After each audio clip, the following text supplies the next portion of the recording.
നിങ്ങളുമായി ബന്ധപ്പെട്ട് എന്തെങ്കിലും എതിരഭിപ്രായമുള്ള മാധ്യമപ്രവർത്തകർ നടത്തുന്ന ചർച്ചകൾ, അതിലെ ചില ഭാഗങ്ങളെടുത്ത് മാധ്യമപ്രവർത്തകരെ അപമാനിക്കാൻ മുൻകൈയെടുക്കുക, അല്ലെങ്കിൽ ഏതെങ്കിലും വ്യക്തിക്കെതിരെ ആക്രമണം നടത്തുക, അതിലൂടെ നിങ്ങൾക്ക് അതിൽ ഒരു ഗുണമുണ്ടാകുമെന്നുള്ള പ്രതീതി സൃഷ്ടിക്കുകയാണ് ചെയ്യുന്നത്. യഥാർത്ഥത്തിൽ അതല്ല.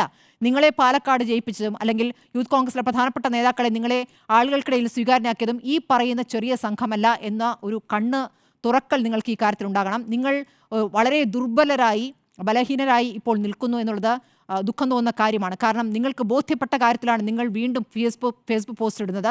നിങ്ങൾ പറഞ്ഞിട്ടും കേൾക്കാതെയാണ് ഒരു സംഘം ഇവിടെ വന്ന് ഞങ്ങളുടെ ഓഫീസിന് മുന്നിൽ സമരം നടത്തിയത്. അപ്പോൾ ഈ പറയുന്ന നിയമമാർഗം ഞങ്ങൾ സ്വീകരിക്കും, പക്ഷേ ഈ കാര്യം നിങ്ങൾ മനസ്സിരുത്തി പരിശോധിക്കേണ്ടതാണ്. ഇതൊരു രാഷ്ട്രീയ യുവജന ഒരു സംഘടനയ്ക്ക് മാത്രം മനസ്സിലാക്കേണ്ട കാര്യമല്ല. ഈ തരത്തിൽ പ്രവർത്തിക്കുന്ന ആരുണ്ടെങ്കിലും മനസ്സിലാക്കേണ്ട ഒരു കാര്യമാണ്. മാധ്യമപ്രവർത്തനത്തെ തടയാൻ, മാധ്യമപ്രവർത്തകരുടെ വായിൽ കയറി പറയാത്ത വാക്കുകൾ നിങ്ങളത് പറഞ്ഞു എന്ന രൂപത്തിൽ അപമാനിച്ചുകൊണ്ട് മുന്നോട്ട് പോകാൻ ആര് ശ്രമിച്ചാലും അതിനെ ഞങ്ങൾ ശക്തിയുക്തം എതിർക്കും. ഞങ്ങൾക്ക് പറയാനുള്ളത് പറയുന്നത് തുടരുകയും ചെയ്യുമെന്നാണ് ഈ ഘട്ടത്തിൽ പറയാനുള്ളത്.